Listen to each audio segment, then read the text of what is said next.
My name's Roselinda Soipan Tuya. Born and raised in Narok County. And I must at the onset say that I'm honored and privileged to be among the presidential nominees for cabinet. I take it as, for me, being the first ever Maasai woman to be elevated to such a position. It is a position of privilege for which I'm grateful, and I know the amount of responsibility that lies on my shoulders in that regard. I am a fourth child in a family of 7. Typically growing up, typical village girl. I did tender to my father's cows and sheep alongside my older brother.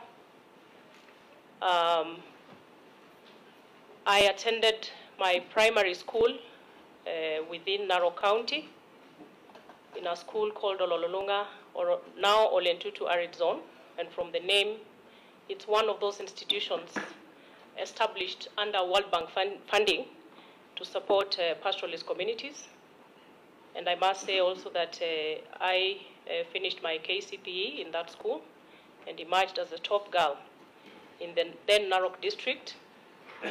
I proceeded on to my high school education in Moi Girls High School in Eldoret, but just for a short stint of 2 years, and had to transfer to the Kenya High School for health-related reasons, and completed my high school in 1998 from the Kenya High School. I proceeded to the University of Nairobi School of Law, where I graduated with a bachelor's degree in law in 2002, and immediately went on to the Kenya School of Law for the Advocates Training Program, where I acquired a diploma in law. And thereafter, in 2004, got admitted to the bar as an advocate of the High Court of Kenya. And a few years later, after working for about 5 years, I secured a scholarship to study a Master of Laws in Sustainable International Development in the University of Washington in Seattle, USA. Honorable Chair, and I must say at this point that I consider myself a product of opportunity. And I say this because my father happens to be the only one of his 15 siblings to have acquired an education. And the story is long, but even his having to go to school was by chance. And in that regard, then, there followed a series of opportunities for my siblings and I, including a few of close family members.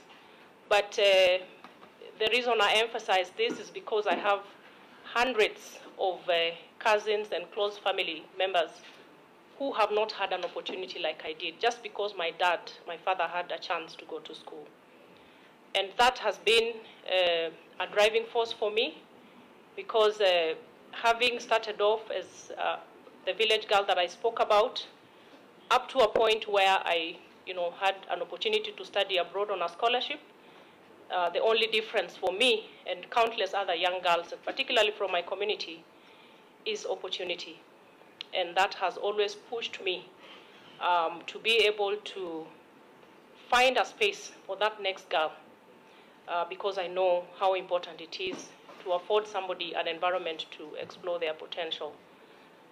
Honorable Speaker, coming to my career progress in terms of work, and I will relate it with the docket for which I'm nominated. I must state that my love and passion for environment again began at a very tender age. My father happens to be a very strict environmentalist. I remember growing in the village, I learned from a very early age the value of a tree, because you could not cut the branch of a tree from my father's homestead without his permission. And that set the pace for me to know the value of the environment, the value of trees. And my nomination comes at a time when I think Kenyans and the citizens of the world, we need to embrace environmental ethics if we are to save ourselves. My first job assignment was with a local non-governmental organization called MPIDO, which basically focused on integrated pastoralist development initiatives.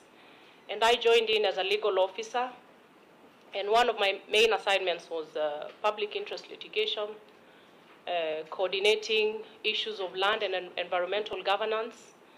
And one of the cases that I got involved in at that early stage of my work was offering technical support and mobilizing resources to support the famous case of the Ilchamos community, centering around the effects of the prosopis plant, that invasive plant that has become a menace, not just for that community, but many other communities in this country. And I think with that early engagement, and it is coincidentally, at this point, it is an issue that we must confront as a country. And I think with my interaction then with fact-finding and establishing ways of making sure that these communities do not have to suffer the effects of an invasive plant for which they had no contribution to its existence, sets me in a good place to be able to find a once and for all lasting solution, not just for prosopis. We have many other invasive tree species, like the cactus in the north. We have the hyacinth, which is choking our water bodies, and many others.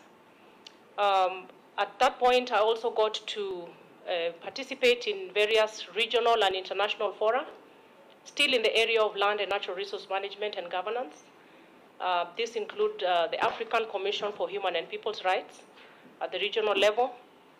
I also got to participate in various fora of the UN Permanent Forum for Indigenous Peoples, including being a member of the Indigenous Women's Caucus that again focused on matters climate change and the role that women played in matters mitigation and resilience. My second job appointment, Honorable Chair, was in the Ministry of Justice and Constitutional Affairs then. I got seconded to the ministry as a UN volunteer specialist, and most of my work revolved around providing technical support in the development of the then National Action Plan and Policy for Human Rights. I also got to engage in developing policy briefs focusing on Kenya's obligations arising from regional and international human rights instruments. And after that, I joined the Kituo cha Sheria. It's an access to justice organization. I joined in as a legal aid coordinator and then again served on a very brief stint as the acting executive director. Most of my work again centered on public interest litigation, supporting indigent Kenyans, and notable cases that we dealt with which relate to the docket for which I'm nominated. I dealt with a case in the Tana Delta ecosystem, focusing on the environmental impact of government projects in very fragile ecosystems.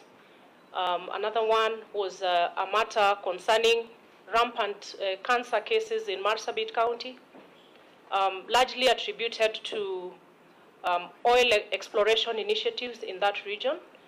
And what we were looking at and prosecuting on behalf of the communities as an interested party, Kituo cha Sheria, was to make sure that we insisted on the sustainability of any initiatives that would be established within community lands. Another case that I remember is a case in Mutomo area of Machakos County, pitting the Mutomo residents against multinational mining companies, and again, in the area of the health effects of the mining activities, as well as the benefits accruing and how they would support the communities. Honorable Speaker, 1 minute. After Kituo cha Sheria, I got a chance to work with the USAID on 2 projects, one called the Promara and another one, the Justice Project. I will ask for just 2 minutes and I'll finish. Promara, from its name, it centered around the governance issues around the Mara River and the larger Mao Forest Complex. I got to interact with government agencies, community engagements on participatory forest management, and even the Water Towers Task Force then, which now is the Water Towers Authority or Agency. After working with the USAID, I made my debut in politics in 2012 and served for 10 years as the woman representative for Narok County, and also served in the National Assembly as the first chairperson of the Speaker's panel, duties which I believe I did to the best of my ability. Let me state that one of the things that I did as woman representative for Narok County was to encourage our communities to engage in expanding their horizons in terms of looking for alternative sources of livelihood rather than, depending only on pastoralism, again because of the adverse effects of climate change that we are seeing, which are destabilizing the economies and livelihoods of these communities. I also focused on assisting women to think about clean sources of or rather green energy in the domestic cooking, purchase of improved cook stoves, and as well as briquetting, again to divert attention from biomass fuel, which is largely what our local communities are consuming now, and it is coming to compromise the need for us to green our country. And right now, I'm serving as a nominated senator and nominated by the United Democratic Alliance. Thank you, Honorable Chair.